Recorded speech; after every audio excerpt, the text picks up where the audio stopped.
Hey everyone, welcome to my Asian inspired mani. For this mani I'm using a base coat of Sally Hansen Insta-dry, and I will have all of the products listed below. This one is Wild Strawberry. So you see, I'm just going to take a plain cosmetic sponge. I've already put some polish on the sponge, and I'm going to polish on the 3 polishes that I'm using to gradiate from the red to the black. So you put that beautiful red and then like a transitional color and then the black at the end with the colors I chose, being inspired by the AZ Nail Art Challenge from Instagram. The letter for this challenge is O, so the subject is Oriental. And I thought when I saw it, I think I'd like to participate in that. So then came the inspiration for this mani. So once you have your latex on, you're going to use your sponge with your colors. You're going to sponge on several coats of that, reloading the brush several times. Reloading the sponge several times until you get the opacity that you'd like. Now you're going to notice a little bit different type gradient at the end of this video because I have an upcoming video that I'm going to edit today that shows you how to save your mani from bad stamping, which is what happened my first go round with this mani. So now I'm just going to put some stamping on. I've put on a clear top coat, shiny Seche Vite top coat. So I'm using this plate I got from Clear Jelly Stamper, and you see it has leaf patterns and little different shaped leaf patterns and different shaped branches and little trees. I'm using my trusty old stamper that picks up beautifully from small detailed plates, and I'm just going to stamp a couple of branches on my index finger and my pinky finger.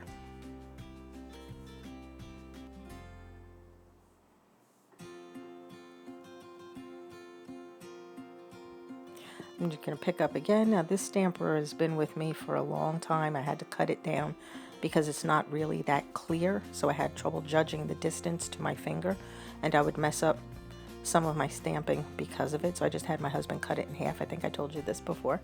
And I just put a little masking tape around it. Now you see the Buddha on my ring finger. I stamped in a beautiful gold from Clear Jelly Stamper, and that was the only one that survived the first round of stamping. So here I don't want it quite as long, the branch, so I'm just going to use a little tape to take off the excess, what I don't want.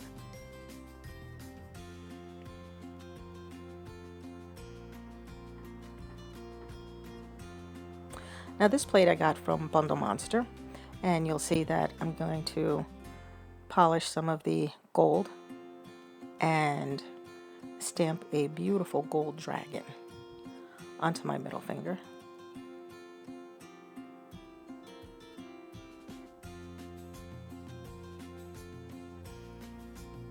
I'm very pleased with that. It came out so pretty.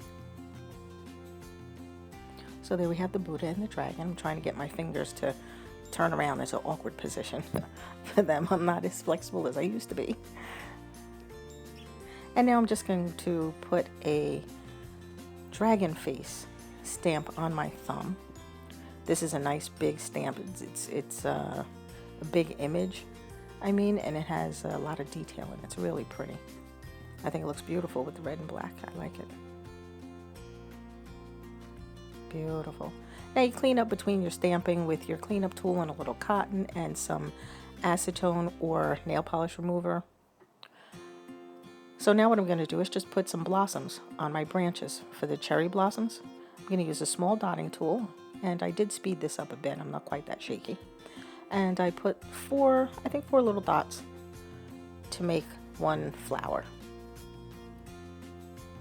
If you guys check out my next video, like I was saying, I can explain the other dots of paint on my card. And like I said, I'll edit that today and try to have it up for you soon.